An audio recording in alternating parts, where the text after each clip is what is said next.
ஒன்று ராஜாக்கள் அதிகாரம் 4. ராஜாவாகிய சாலொமோன் சமஸ்த இஸ்ரவேலின் மேலும் ராஜாவாயிருந்தான். அவனுக்கு இருந்த பிரபுக்கள், சாதோக்கின் குமாரனாகிய அசரியா பிரதான மந்திரியாயிருந்தான். சீசாவின் குமாரராகிய ஏலிகோரேப்பும் அகியாவும் சம்பிரதிகளாயிருந்தார்கள். அகிலூதின் குமாரன் யோசபாத் மந்திரியாயிருந்தான். யோய்தாவின் குமாரன் பெனாயா படைத்தலைவனும் சாதோக்கும் அபியத்தாரும் ஆசாரியர்களுமாயிருந்தார்கள்.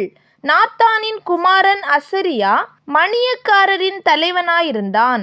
நாத்தானின் குமாரன் சாபூத் ராஜாவின் பிரதானியும் இஷ்டனுமாயிருந்தான். அகிஷார் அரமனை விசாரிப்புக்காரனும் அப்தாவின் குமாரன் அதோனிராம் பகுதி விசாரிப்புக்காரனுமாயிருந்தான். ராஜாவுக்கும் அவன் அரமனைக்கும் வேண்டிய உணவுப் பொருட்களை சேகரிக்கிற 12 மணியக்காரர் சாலொமோனுக்கு இஸ்ரவேல் தேசமெங்கும் வைக்கப்பட்டிருந்தார்கள்.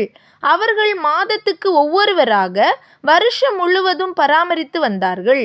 அவர்கள் நாமங்கள் ஆவன: ஊரின் குமாரன், இவன் எப்பிராயிம் மலை தேசத்தில் இருந்தான்.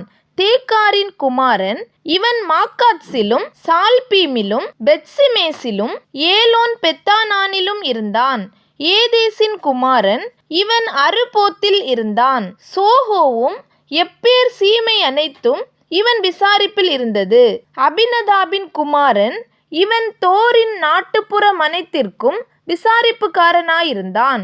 சாலொமோனின் குமாரத்தியாகிய தாபாத் இவனுக்கு மனைவியாயிருந்தாள்.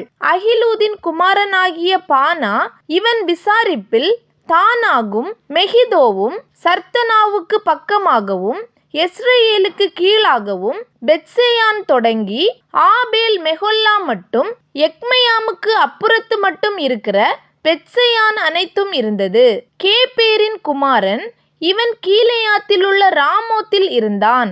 கீலேயாத்திலுள்ள மனாசேயின் குமாரனாகிய யாவீரின் கிராமங்களும் மதில்களும் வெண்கல தாழ்பாள்களும் உள்ள பாசான் தேசத்தினுடைய 60 பெரிய பட்டணங்களுள்ள அர்கோப் சீமையும் இவன் விசாரிப்பில் இருந்தது. இத்தோவின் குமாரன் அகினதாப், இவன் மக்னாயிமில் இருந்தான். அகிமாஸ், இவன் நப்தலியில் இருந்தான். இவன் சாலொமோனுக்கு இருந்த ஒரு குமாரத்தியாகிய பஸ்மாத் என்பவளை விவாகம் பண்ணினான். ஊசாயின் குமாரன் பானா, இவன் ஆசேரிலும் ஆலோத்திலும் இருந்தான். பருவாவின் குமாரன் யோசபாத், இவன் இசக்காரில் இருந்தான். ஏலாவின் குமாரன் சீமேயி, இவன் பென்யமீனில் இருந்தான். ஊரியின் குமாரன் கேபேர், இவன் எமோரியரின் ராஜாவாகிய சீகோனுக்கும் பாசானின் ராஜாவாகிய ஓகுக்கும் இருந்த தேசமாகிய கீலேயாத் தேசத்தில் இருந்தான். இவன் மாத்திரம் அத்தேசத்தில் அதிபதியாயிருந்தான். யூதாவும் இஸ்ரவேலும் கடற்கரை மணலத்தனை ஏராளமாயிருந்து புசித்து குடித்து மகிழ்ந்து கொண்டிருந்தார்கள். நதி தொடங்கி பெலிஸ்தர் தேச வழியாய் எகிப்தின் எல்லை மட்டும் இருக்கிற சகல ராஜ்யங்களையும் சாலொமோன் ஆண்டு கொண்டிருந்தான். அவர்கள் சாலொமோனுக்கு காணிக்கைகளை கொண்டு வந்து அவன் உயிரோடு இருந்த நாளெல்லாம் அவனை சேவித்தார்கள். நாள் ஒன்றிற்கு சாலொமோனுக்கு செல்லும் சாப்பாட்டு செலவு 30 மரக்கால் மெல்லிய மாவும் 60 மரக்கால் மாவும், கலைமான்களையும் வெளிமான்களையும் வரையாடுகளையும் கொழுமையான பறவைகளையும் தவிர கொழுக்கப்பட்ட 10 மாடுகளும் மேய்ச்சலிலிருந்து வந்த 20 மாடுகளும் 100 ஆடுகளுமாம். நதிக்கு இப்புறத்தில் இருக்கிற திப்சா முதற்கொண்டு ஆசா மட்டுமுள்ளவை எல்லாவற்றையும் நதிக்கு இப்புறத்திலுள்ள சகல ராஜாக்களையும் ஆண்டு வந்தான்.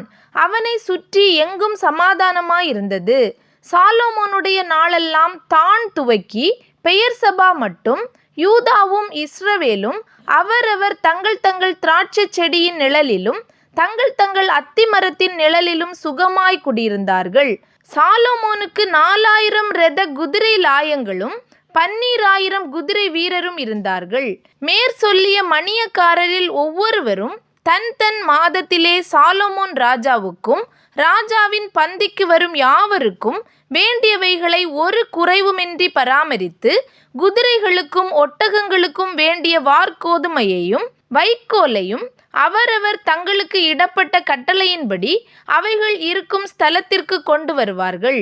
தேவன் சாலொமோனுக்கு மிகுதியான ஞானத்தையும் புத்தியையும் கடற்கரை மணலத்தனையான மனோவிருத்தியையும் கொடுத்தார். சகல கிழக்கத்தி புத்திரரின் ஞானத்தையும் எகிப்தியரின் சகல ஞானத்தையும் பார்க்கிலும் சாலமோனின் ஞானம் சிறந்ததாயிருந்தது. அவன் எஸ்ராகியனாகிய ஏத்தானிலும் ஏமான் கல்கோல் தர்த்தா என்னும் மாக்கோலின் குமாரரிலும் மற்ற எல்லா மனுஷரிலும் ஞானவானாயிருந்தான். சுற்றிலும் இருந்த சகல ஜாதிகளிலும் அவன் கீர்த்தி பிரபலமாயிருந்தது. அவன் 3000 நீதிமொழிகளை சொன்னான். அவனுடைய பாட்டுகள் 1005. லீபனோனில் இருக்கிற கேதுரு மரங்கள் முதற்கொண்டு சுவரில் முளைக்கிற ஈசோப்பு பூண்டு வரைக்குமுள்ள மர முதலிய தாவரங்களை குறித்தும் மிருகங்கள், பறவைகள், ஊரும் பிராணிகள், மச்சங்கள் ஆகிய இவைகளை குறித்தும் வாக்கியங்களை சொன்னான். சாலமோனின் ஞானத்தை குறித்து கேள்விப்பட்ட பூமியின் சகல ராஜாக்களிடத்திலும் இருந்து நானா ஜாதியான ஜனங்களும் அவனுடைய ஞானத்தை கேட்கிறதற்கு வந்தார்கள்.